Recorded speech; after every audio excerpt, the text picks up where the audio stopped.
Hello, Emily. Good morning. How are you doing, girl? It's really nice to be here today. Thank you for clicking on the link, and very pleased that you could share some time with me. Always love this time that we have to connect with one another and care for one another, reach out to one another, and maybe in some small way I can make a contribution to your life. Yes. So, today is Wednesday, the 16th of October, 2018. And why don't we just kick off our session today by reading the book from Mary Mackenzie, Peaceful Living, just a small passage from it. Daily Meditations for Living with Love, Healing, and Compassion. And see, today's the 16th, and today's quote begins like this. The quote is, "Understanding human needs is half the job of meeting them." Oh yeah, that really is important in my mind. I think you definitely have to do some focusing about the needs that you have before you can fulfill them. And it's not always clear what needs we have as human beings. It's inscrutable sometimes what our true needs are. We may have what we think are primary needs, but when we dig a little deeper, we recognize that they're merely secondary needs, that really there's a more important primary need. For example, I've often heard it said that, why is it that we do anything? The question is. And, people say, well, I have a need for money, or I have a need for education, or I have a need for work, or I have a need for transportation.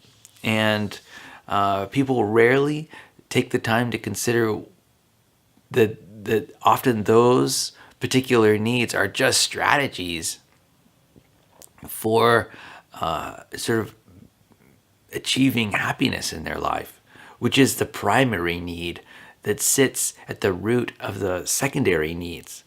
So, this whole idea of needs can be puzzling at times. It's deep. Asking yourself what your primary need is, and using strategies to directly achieve that need. It takes special thought, special consideration, and takes planning and thoughtfulness. So I totally agree with Aldi Stevenson. He was the one who came up with that quote. Understanding human needs is half the job of meeting them. And Mary Mackenzie's passage begins with the subtitle, Control. I often hear people say that someone did something because of a need for control. Control is actually a strategy that is often confused with a need. Let's say your spouse insists on driving. You might think she needs to be in control. I suggest that her needs are more like safety, ease, or maybe even fun. The way she satisfies that need is to control who drives. In another example, you might perceive your boss as somebody who micromanages to meet his need for control. Again, I'd guess his needs are for assurance that the job will be done well, predictability, and perhaps respect. He meets these needs by going over project details with you. Control is a strategy to meet deeper needs. This is an important distinction because it allows us to gain greater clarity about behaviors.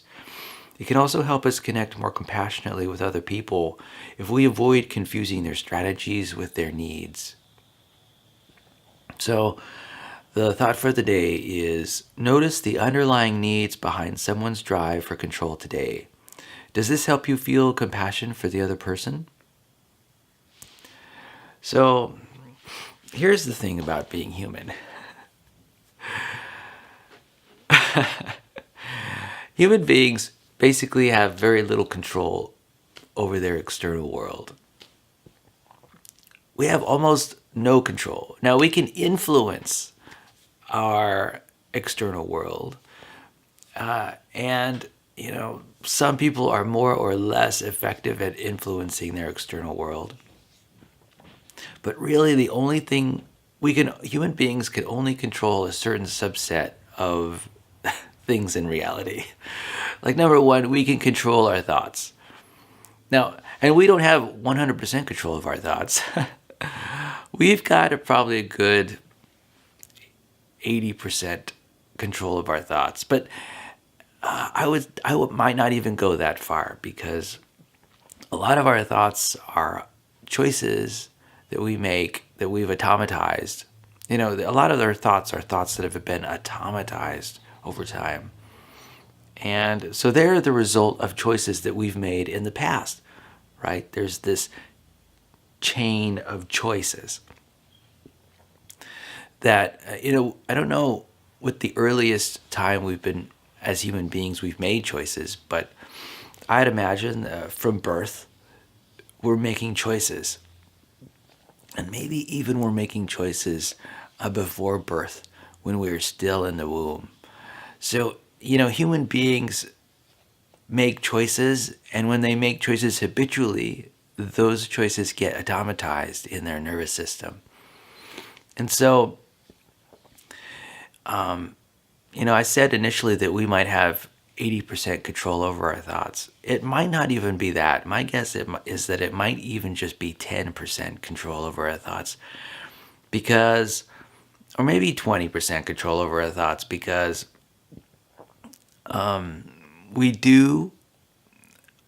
we are sort of subject to the automatized thoughts that go on in our mind all the time.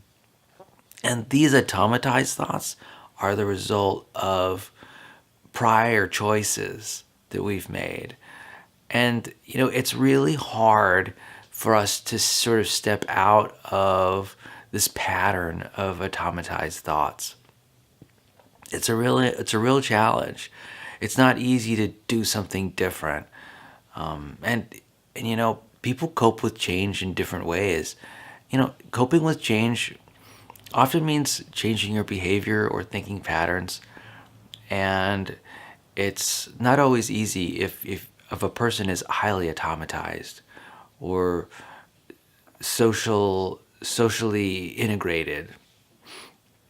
So, that's anyway, so there are other things that humans can control. Not only can we control our thoughts, we have limited choice about our thoughts, but we also control our behavior, our physical behavior. That is, my ability to move my hand from this location to that location.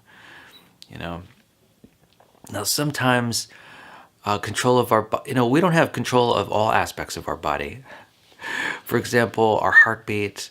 We don't have control of our lungs and our breathing. Well, we have some control over it.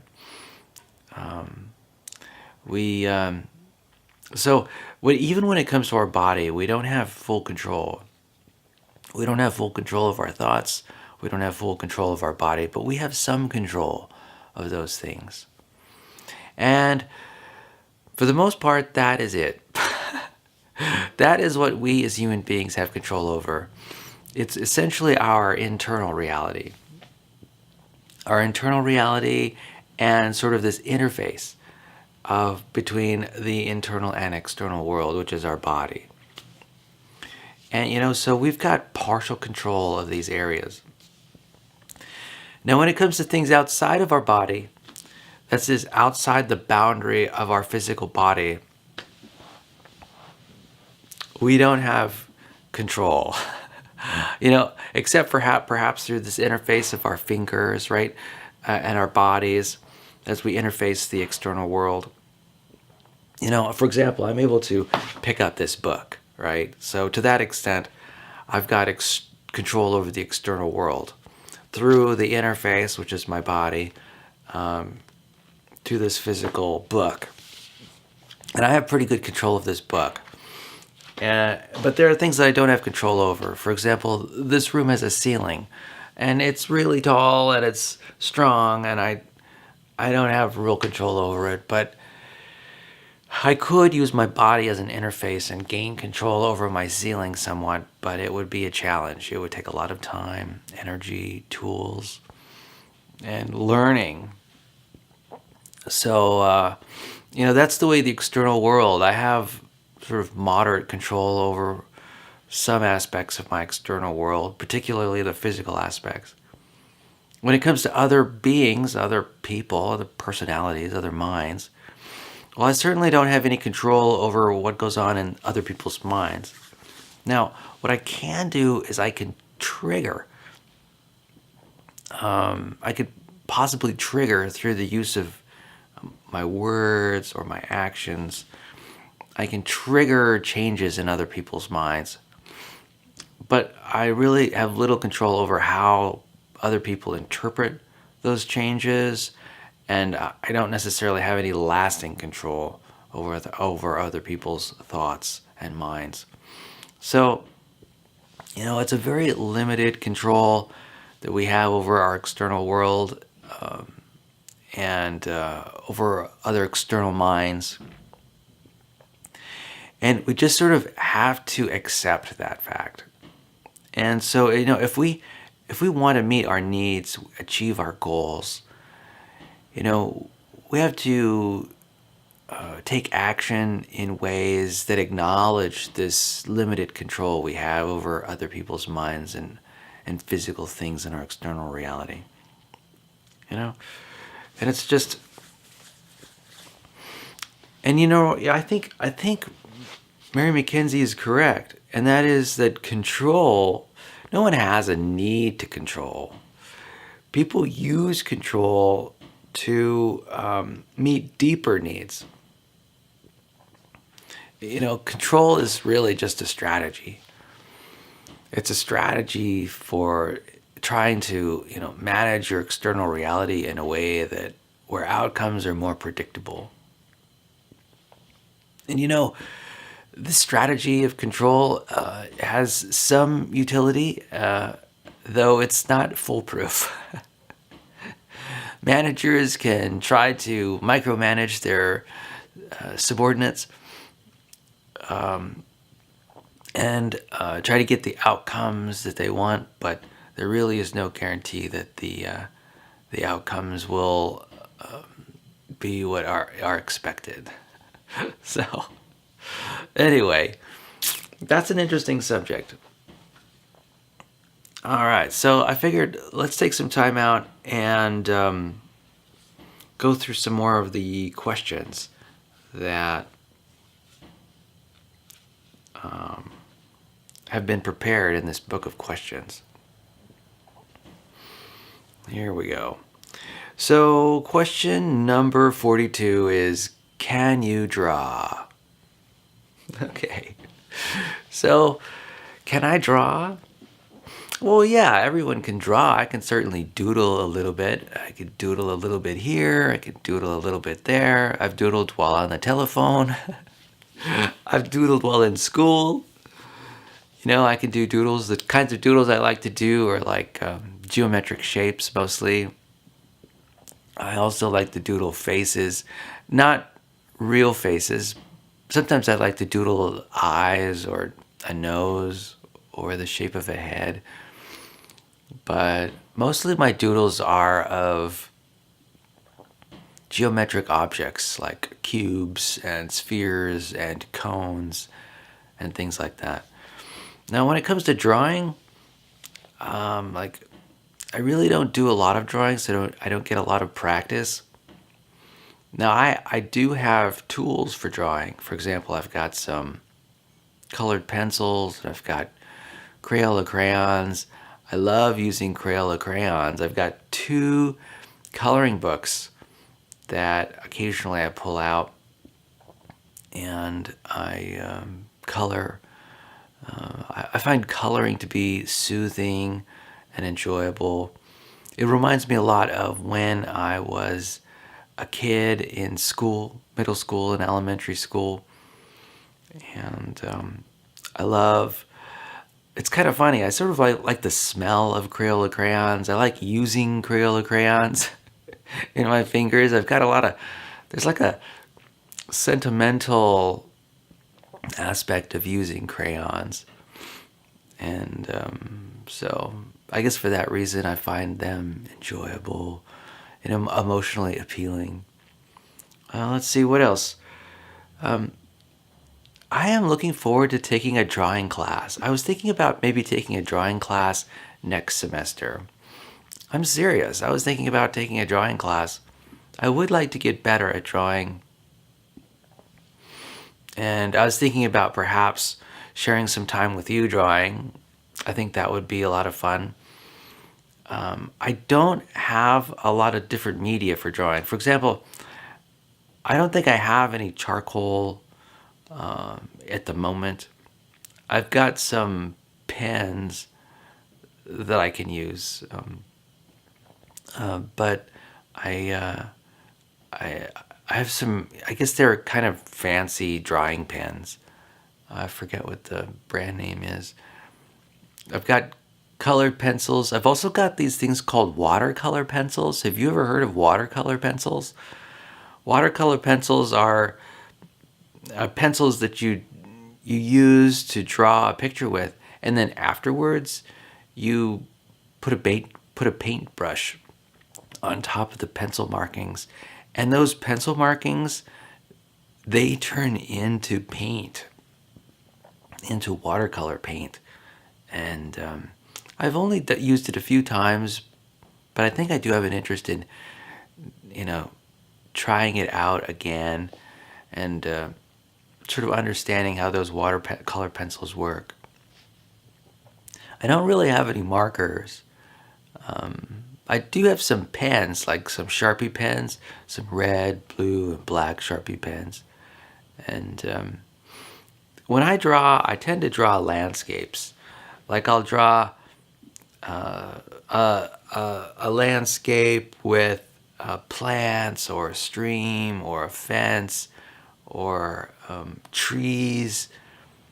I also tend to like to paint the sky. Like I have a watercolor kit, and one of the first things that I draw, I mark out in my watercolor is the sky. I use a blue. I look for the how I'm going to shape the clouds, and then I'm focused on the horizon, the sky as opposed to the earth and how it connects. And then quite often on top of that, I'll place like a palm tree or some kind of feature like a rock or a mountain or things like that. So that's the kind of watercoloring I do. I like watercoloring landscapes. I think the reason I tend to focus on landscapes is because I've tried to draw a person's face or a person's body, and I have a really tough time getting their proportions down, particularly with watercolor. Watercolor is a really challenging media for me because, you know, you're working with it's basically pushing water around on a piece of paper. And water is kind of unpredictable. It takes a lot of skill to move those beads of water around.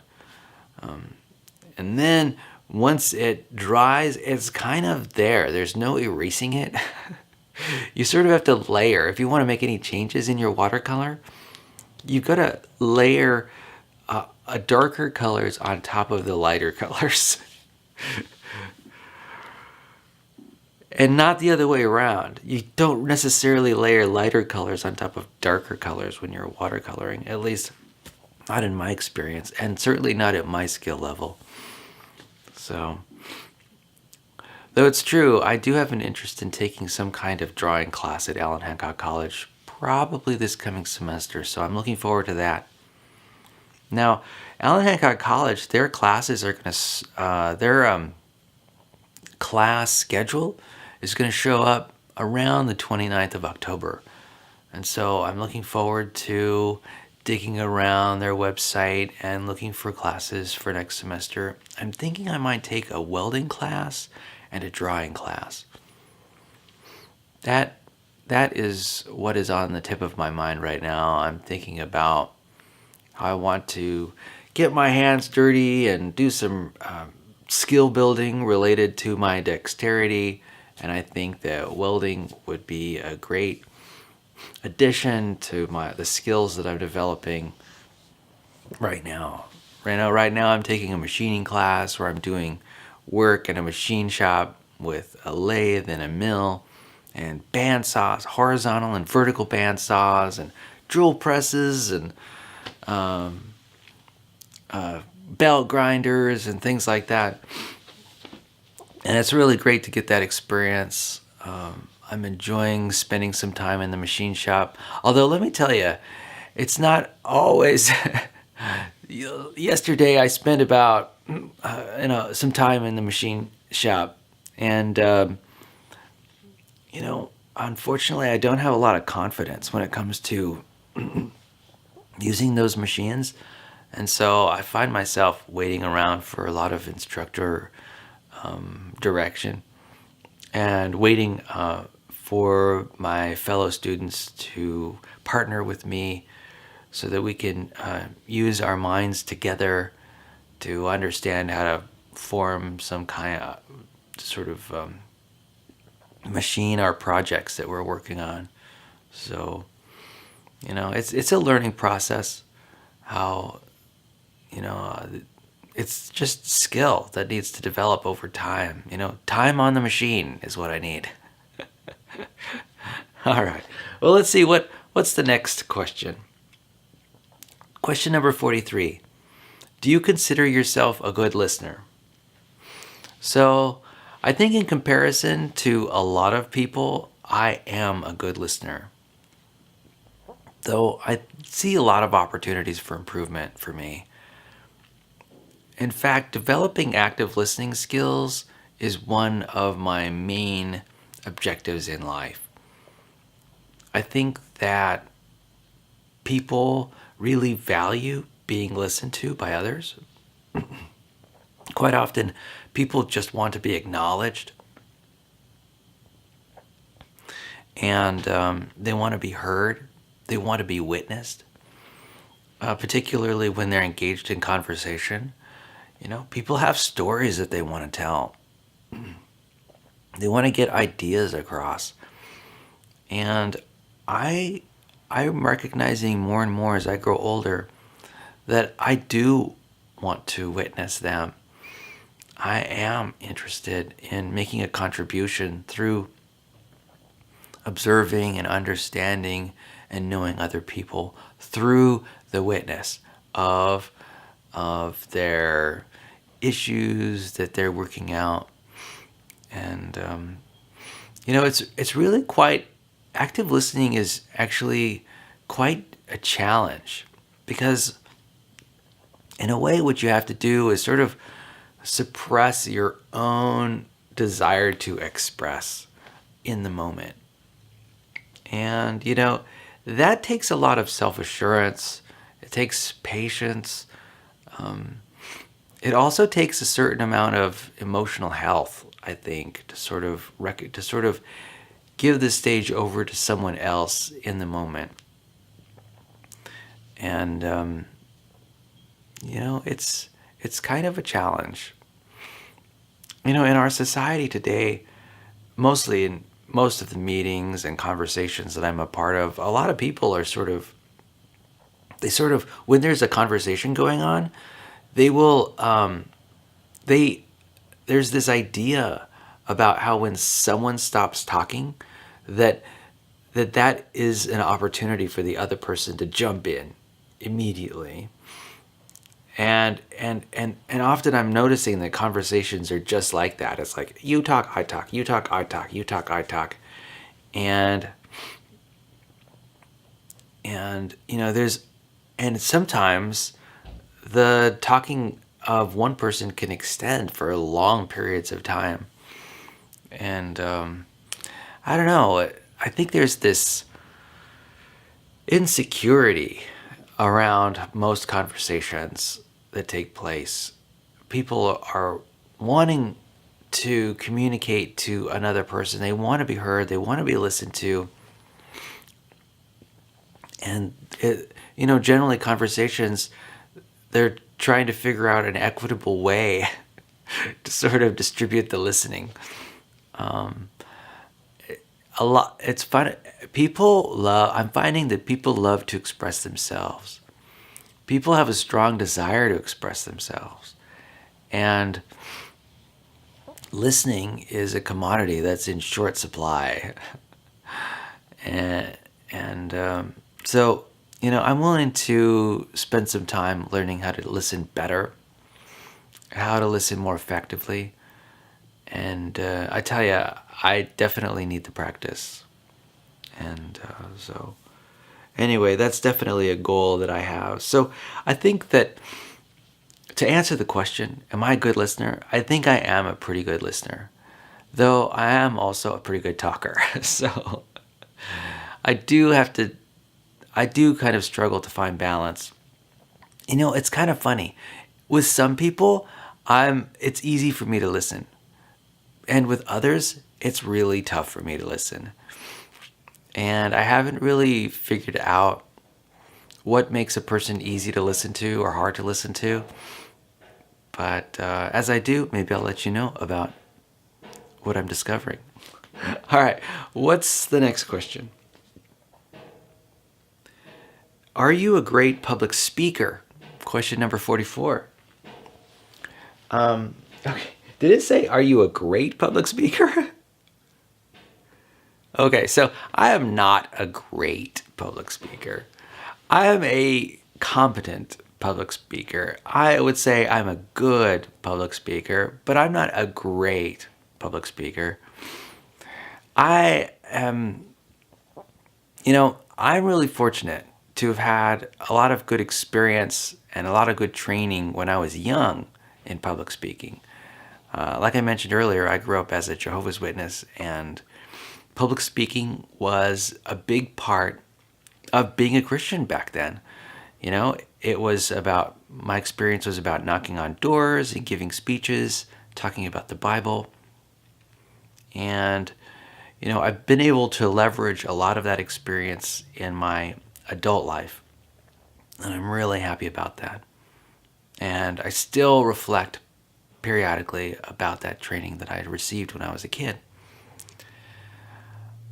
So that experience as a child has made me a better public speaker. But I'm certainly not a great public speaker. Like I mentioned, I'm competent.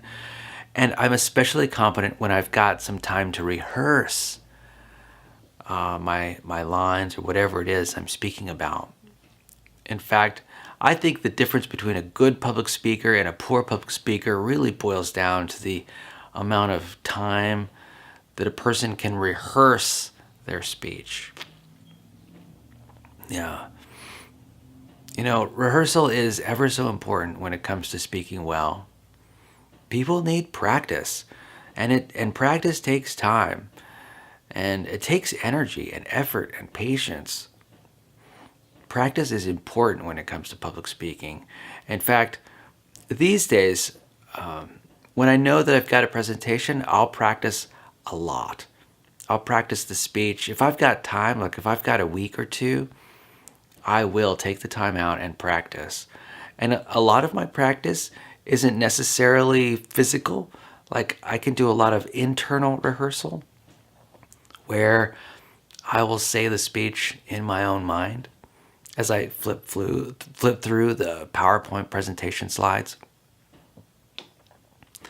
And, that's just the way, because the thing is, I practice so often that I end up with a gravelly voice. Practice is key. I mean, practice is essentially the key for making a great speech. You need to iron out all the wrinkles in your speech. And that might mean saying the speech 10, 20, 30, 40 times. I'm guessing you know about this because you were memorizing speeches for your acting class, right, Emily? Yeah, I remember you were taking a drama class and you were memorizing lines. So, no doubt, this time that you were memorizing lines, you got to appreciate how much practice goes into saying a speech. There's the memorization of the format, the general format, and then there's just talking from the beginning of the speech to the end of the speech, making sure that you get all your points across to the audience. And then there's this refinement. There's the nuance of the speech, right? There's the words that you use, the phrases that you use, the sort of like the gallop, the rhythm that you use, the timing, whether you can end on time or not. And then there's gestures, right? And each of these aspects of a speech are aspects that you layer on which you've learned before, And so I will tell a speech and practice and just practice the gestures. It'll be just the gestures only. And sometimes I'll even film myself making a speech just to sort of look at myself while I'm talking and getting a sense of what would it be like to be in the audience. So I guess to answer the question, am I a great speaker? No. Though I am good, depending on how committed I am to presenting a speech, which relates to how much practice, how much internal rehearsal and external rehearsal I have performed for the speech. All right. So the next question is, number 45, do I ever get nervous around crowds? Okay. So, of course, I think everyone gets nervous around crowds. But here's the thing. It depends on the crowd, right? If I'm just a person in an audience, I'm really not nervous at all. So I don't have that agoraphobia type aspect where I'm afraid of crowds. In fact, I love crowds. I love crowds of people. I remember when I was young, I would just go to the mall, the shopping mall, so that I could hang around people. That was something that I would do all the time. And sometimes I'd go to colleges and libraries and just hang around people. I'd go to bookstores and coffee shops just to hang around people because I like people so much. I like being around them so much. But that's not to say I don't get nervous at times. I think the times when I get nervous around crowds has to do with when I'm performing in front of them. Like I'm giving a speech or I'm acting in some way. Maybe I'm doing some kind of impromptu comedy routine or whatever. What do they call that? Improvisation? Improv, some kind of improv comedy. I've done improv comedy in front of people, and it's a real challenge. I'm not necessarily a person who's fast on their feet when it comes to sort of physical acting. I need a lot of practice in that area. In fact, I've even considered taking a class in improv comedy at our local Allen Hancock Community College. In fact, I think that would be a whole heck of a lot of fun. Yeah, so that's pretty neat. But I guess in my work life, that's about the time when I sometimes feel nervous in front of crowds when I'm at a meeting and I have something to say. A lot of my attention is mostly focused on what I have to say in the moment. And quite often, I don't get a lot of time for internal rehearsal. And so, I am at times struggling for words that I want to say. And I guess that's where a lot of concern might come from.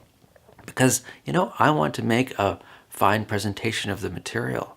I want to present material in a competent way in front of a group. And I want to be intelligible. I want to be reasoned and methodical. And, it's hard to do that at the spur of the moment in front of a group of people. So those are the times when I get nervous. But most of the time, I don't get nervous in front of people. So, question number 46, are you socially anxious? And the answer is no. I'm really not socially anxious. In fact, I think of myself as kind of an extrovert socially, or at least I can be. I actually think of myself as being both. I'm introverted and extroverted. It kind of depends on the context. But I do have an ability to go out and meet people on the street and in groups, and I'm really satisfied with my level of social engagement and ability to communicate with others in an extroverted way. So put me in a room of people and I'll do okay. In fact, I have a feeling that I'm probably above average when it comes to my social skills, my ability to work a room, so to speak. And though, there are ways that I work a room that I like. Like, for example, I don't happen to be the life of the party. Like, I don't necessarily fit into that stereotype. The kind of interaction that I engage in that I'm really good at is one-on-one interaction, where I'm just talking to a single person. Though I can do very well and am quite competent in small groups of 2 people or 3 people or even 4 people. When the groups get any larger than 4 people, I begin to get a little challenged. The 5, 6, 7, 8, 9, 10 and up, I get challenged. And I am actually quite challenged when I'm sort of speaking to a group of 10 people or more. I really don't have a lot of confidence when it comes to sort of managing a group of that size. I don't do that a lot. And one thing I find that involves a really strong voice, a loud voice, a voice that carries, to sort of work a crowd that is that large. And I just don't have like a really loud voice. So I think that's apparently pretty limiting. I also don't know how to whistle. Like with my 2 fingers. Tell you the truth, I've worked at it. And I remember working with whistling with you, Emily. And I just don't have the loudness skills to communicate to big groups of people. What I need is like a bullhorn or something like that, or some kind of, maybe a coach's whistle. Maybe that'll work. So, all right. Well, let's see if there's any other questions. So, question number 47 is, what simple techniques do you employ to fight your anxiety? Wow. Well, I would say that the most simple and most effective technique to fight anxiety is distraction. So, in fact, that's an offer that I have for you. If you ever feel anxious about one thing or one thought or another, let me suggest that you distract yourself with other thoughts.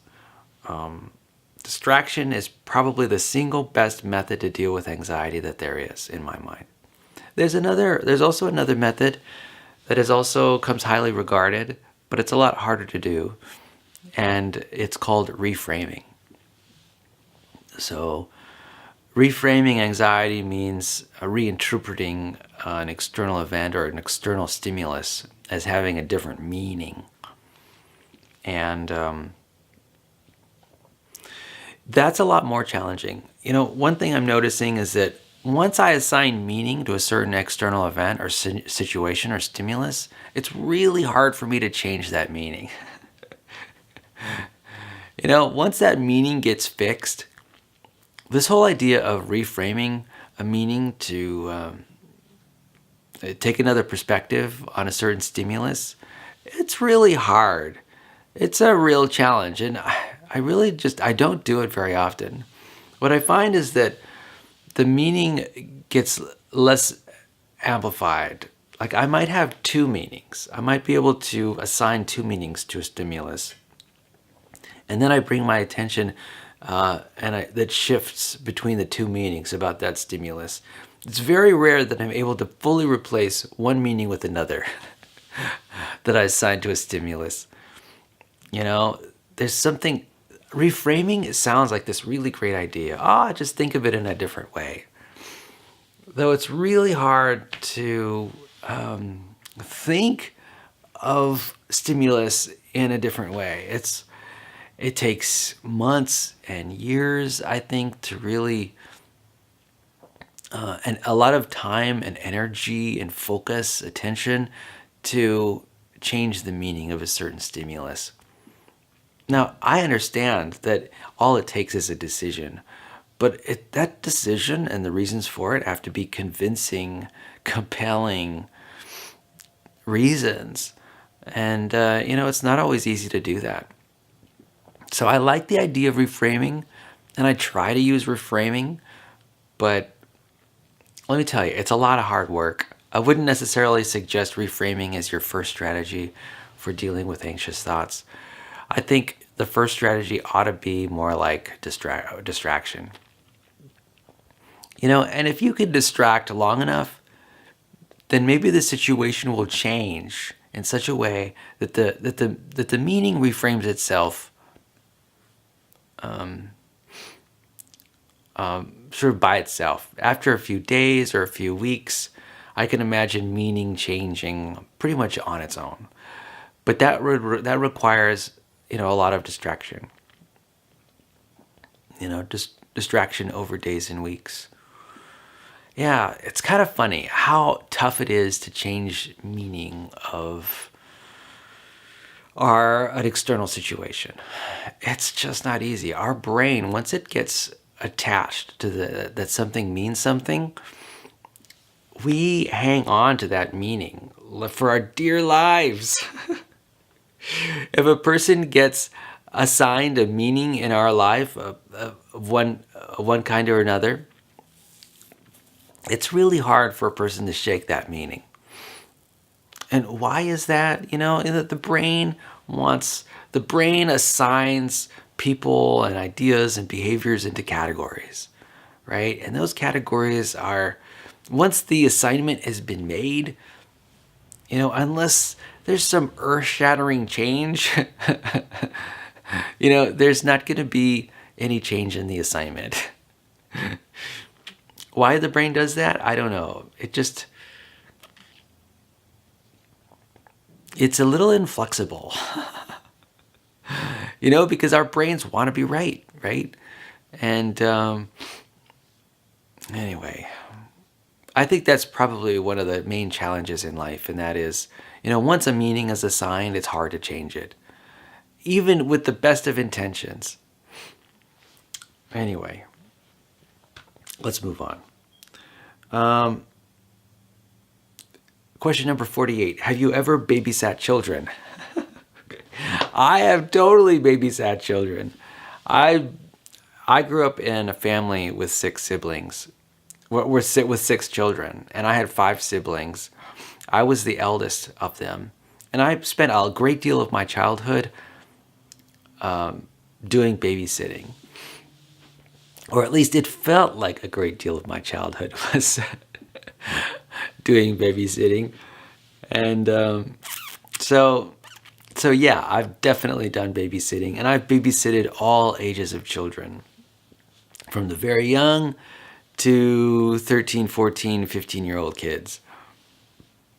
Absolutely. So have I babysitted? Well, actually, once kids get above a certain age, like above 15, there's really no such thing as babysitting because they're so capable.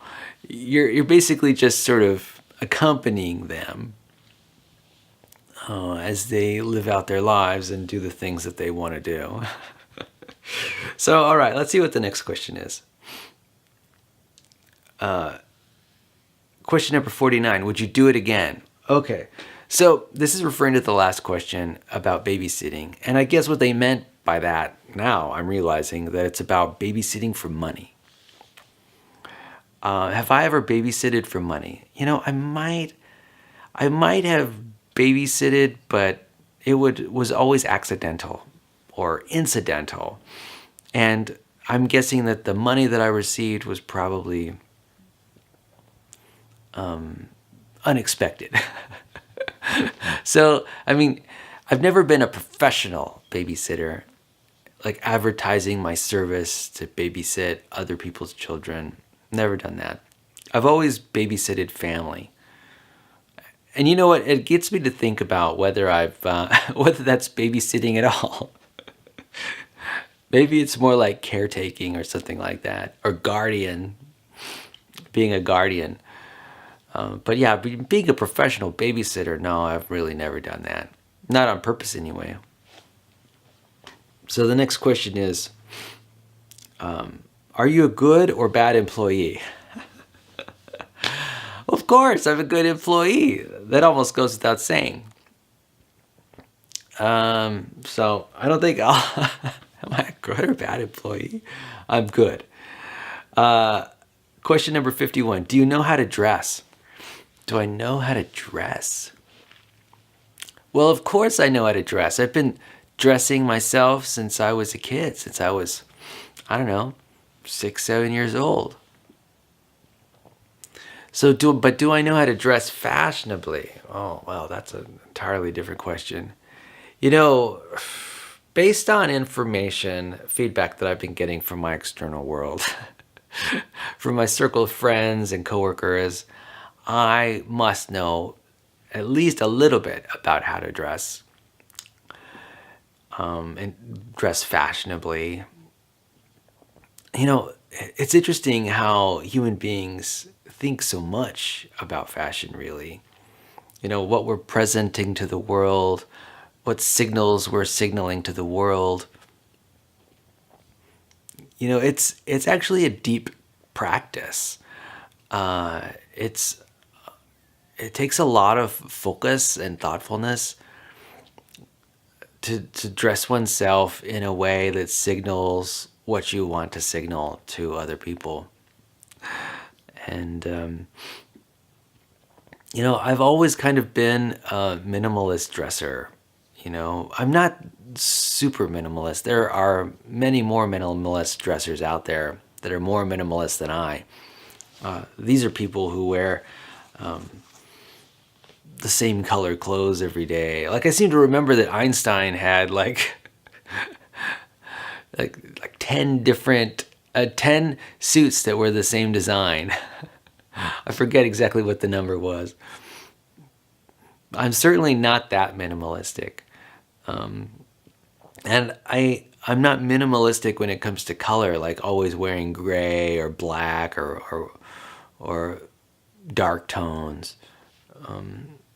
I find that the kind of clothes that I look the best in are clothes that have fall colors in them, very autumnal colors. So I'm talking about forest greens and any kind of fall colors like reds, and burnt yellows, and I find any kind of like a blue, sort of like any kind of autumn color. And when I say blue, I don't mean like a navy blue or anything like that. I mean like a rustic blue. Is that even a color? So yeah, I think I know how to dress. I kind of pay attention to dress, but here's the thing. I don't necessarily spend a lot of money on dressing. I don't do a lot of shopping. I wish I would do a little bit more shopping. I've been doing a little bit more shopping than usual, now that I find I've got a little bit more disposable income to shop for clothes. But it's kind of a stretch for me. I tend not to do a lot of shopping. I don't find it to be particularly enjoyable. But what I do, I've actually been making some good progress, going to stores and doing some clothing shopping. And I do have an interest in becoming more fashionable. I would like to be more intelligent and more resourceful, and also I'd like there to be a little bit more play and fun around the clothes that I decide to wear. So, these are true intentions for me, true goals that I have. If you ask my former wife, Sheila, about my dress, and I don't know what she would say about it, but I have a feeling, I always got the impression that she wanted me to dress a little more casually than I did. I tend to dress in a stuffy way, in a formal way. And I've known this for a long, long time. And I think it probably had to do with my upbringing as a, fairly religious person, and it's just that sort of religious style of dress that I feel most comfortable in. Though I'm finding now as I grow older that I want to widen out and dress in a more casual way. So in the future, I think I do want to get some more fun and funky clothes. I want to experiment with dressing up and costume. And, I'm looking forward to the future. It seems to be, what I can see is that it's a little more creative and a little more colorful. So, what's the next question? Can you swim? 52. Question number 52. And yes, I can swim, and I love to swim. In fact, yesterday I went swimming at the Lompoc Aquatic Center, and I love swimming. I swim about a kilometer every time I swim, and I swim laps generally. I swim the crawl, or sometimes it's called the freestyle, but that's the stroke that I generally use. I would like to learn different strokes. Like I'd like to learn the breaststroke and the butterfly and the backstroke. I could do backstroke a little bit, but I don't get a lot of practice. Yeah, I love swimming. Swimming is really enjoyable. And last summer, I did do some swimming in the ocean with friends, and I found it really enjoyable. So, yeah, I know how to swim. I love swimming. And I was thinking, that, in the past we used to swim a lot, and I think it might be fun to go swimming again in the future. So if you ever, I particularly have an interest in going to go to some water parks and doing some water slides, and I think that would be a lot of fun. There's this water park in Paso Robles that I went to. It was last summer, or was it the summer before? It might have been the summer before, and I really enjoyed my time there, and I think we could have a lot of fun. So, I don't think it's open right now. I think it's only open during the spring and summertime. And so it's open during limited hours when the weather's not perfect. So I definitely want to put that in your mind as being an option for us in the future. I'd like to go do some water slides. We could even go to the big water slides down in Southern California near Los Angeles. That sounds to me like a lot of fun. So, yeah, let's go do it. Let's go do some swimming. And I'm also open to doing swimming just here at our local aquatic center. It's a pretty amazing place, and it's got a lot of awesome recreational facilities and recreational pools. Okay, question number 53. Can you ski? So, yeah, I could totally ski. And it's been a long time since I've been skiing. I skied when I was a young boy. I was part of a after school program in middle school for 3 or 4 years where the group of kids would, every Wednesday, we'd go skiing all day long. And let me tell you, that was a blast. I went out skiing with my friend Eric Niemeyer quite often, and we would ski at Taos Valley in New Mexico. And we would ski with skiing instructors, And, we'd just spend the whole day skiing. It was a blast. It was a total blast. And I've got a lot of great memories about my skiing experiences. I've skied in a number of places. Like, for example, I've skied at, Angel Fire, New Mexico. And I've also skied, I think I've skied at, Sandia.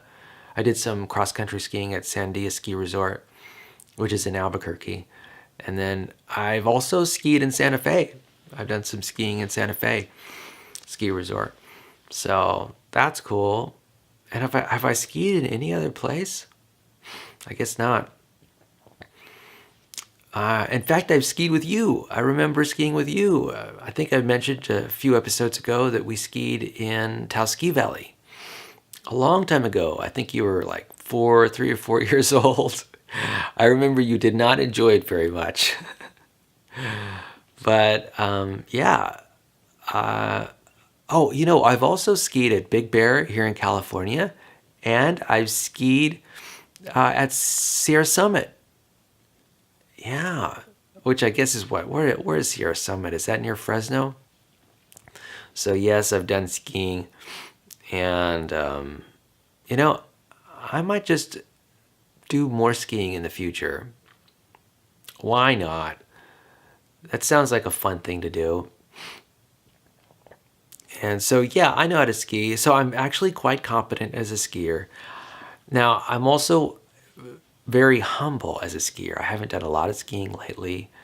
And so I would consider myself like an advanced beginner still.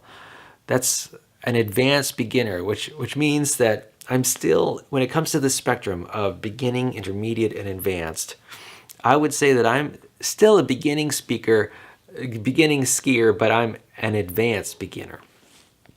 So I'm on the advanced end of that beginning scale. Would I say that I'm an intermediate? No. Intermediate skiers to me are people who ski on a regular basis and are quite competent. And yeah, the bar is very high when it comes to skiing. I've seen some amazing skiers. They're so talented. They're so skilled at skiing. They can tackle any terrain with grace, and they're only intermediate skiers. And then, of course, the advanced skiers, in my mind, are just untouchable. There are some seriously good advanced skiers out there. They are the skiers that, in my mind, they blow my mind with the kinds of tricks that they can do and what they can pull off on the slopes. The steepness of the slopes that they can pull off, the technicality of the slopes, and the grace that they move down the mountain. I would probably not ever be able to be in the advanced category of skiers, because the bar is just set too high. I could probably make it to sort of like an early intermediate skier if I really tried, but that would probably be as far as I could ever go in terms of skill level. Well, Emily, it looks like we've come to the end of another session. I'm all about connection with you and learning, and I hope that during this session with me, you've learned a little bit more about what makes me tick and about what's important to me. I hope you've also learned how much I care for you and how much you're in my thoughts during the day. I hope that, you just come to appreciate over time what's possible between us. There's a lot of possibility. I'm really optimistic for the future and what that future will bring. And I'm really excited about getting closer to you and making contributions in ways that really have an impact in your life. And I'm wanting to make an impact in your life. I'm wanting to be significant. I'm wanting to matter to you. I'm wanting to be valued by you. And I will continue to make efforts every day to sort of be generous in my expression of love for you. Have a wonderful day. I love you, girl.